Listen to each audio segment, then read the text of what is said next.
গোলুরাজ গোলুরাজ আজ এতক্ষণ ঘুমালে হবে? হ্যাঁ, গোলুরাজ আজ বিছানা থেকে উঠতেই চাইছে না, যে বদমাইশি শুরু হয়ে গেছে। এত ঘুমালে হবে?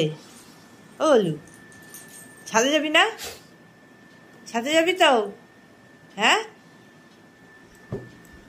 ছাদে যাবে না শোনা?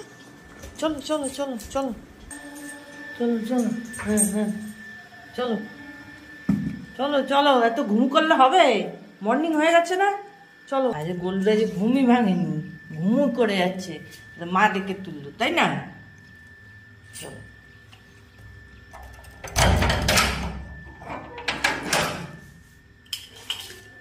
এই গোলুরাজের মর্নিং হলো, ছাদে আসলেন উনি। আজ এত ঘুম পেয়েছে ঠান্ডা ঠান্ডা ওয়েদারে, তাই না গোলুরাজ?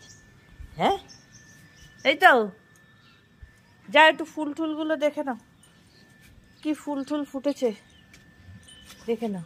ব্যায়াম করছো? আচ্ছা, করে নাও।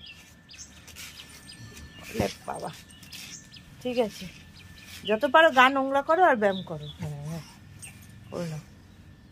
গোলু কত হেলথ কনসাস, সকালবেলা উঠেই যোগা করা শুরু হয়ে গেল। হ্যাঁ, করে নাও।